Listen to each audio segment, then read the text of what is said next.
Hi friends, ఈరోజు ఆలు పరాటా ఎలా చేయాలో చూసేద్దాం. 2 కప్పుల గోధుమ పిండిలో కొద్దిగా సాల్ట్ వేయాలి.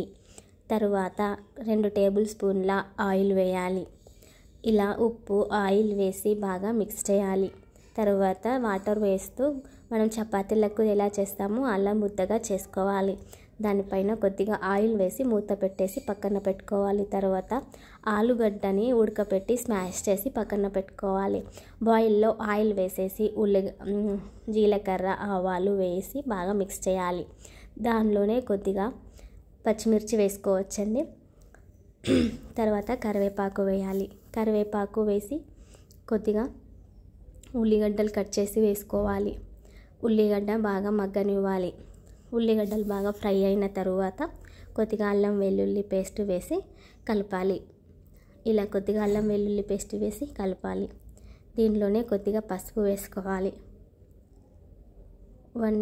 కొద్దిగా 1/2 టేబుల్ స్పూన్ పసుపు వేసుకొని బాగా కలిపేసి రుచికి సరిపడా కారం, రుచికి సరిపడా ఉప్పు వేసుకోవాలి. ఈ విధంగా ఉప్పు కారం వేసి కలిపేయాలి. కలిపిన తర్వాత ఉడకబెట్టిన ఉల్లిగడ్డని స్మాష్ చేసి పక్కన పెట్టుకున్నాం కదండి, దాన్ని కూడా వేసి మిక్స్ చేయాలి.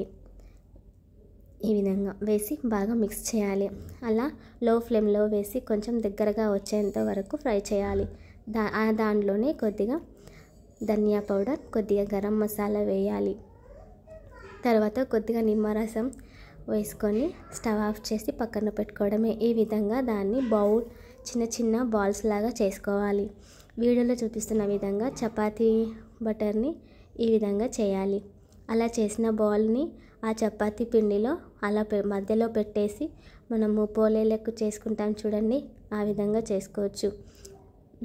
ఈ విధంగా చేయాలి. అలా ఎక్స్ట్రా వచ్చిన దాన్ని పక్కన పెడితేనే అది చపాతీ అనేది బాగా వస్తుంది అండి. ఈ విధంగా బయటకి రాకుండా మనం చపాతీకి చేసినట్టు బాగా ఫోర్స్గా చేయకూడదండి.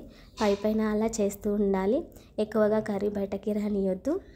ఈ విధంగా రౌండ్గా చేసుకున్న తర్వాత పెంక మీద వేసి కొద్దిగా అటు ఇటు వేస్తూ కలిపేయాలి అండి. కొద్దిగా ఆయిల్ కూడా అప్లై చేయాలి 2 సైడ్స్. ఇలా అప్లై చేసి 2 సైడ్స్ బాగా కాల్చుకొని తీసేయడమే. లంచ్ బాక్స్లోకి అయినా, పిల్లలకి లంచ్ బాక్స్లోకి అయితే బాగుంటుందండి. మార్నింగ్ టిఫిన్స్కి, ఈవినింగ్కి కూడా చాలా బాగుంటుంది. చూసారా ఎలా వచ్చిందో? ఈ వీడియో మీకు నచ్చినట్లయితే లైక్ చేసి, షేర్ చేసి, సబ్స్క్రైబ్ చేసుకోండి.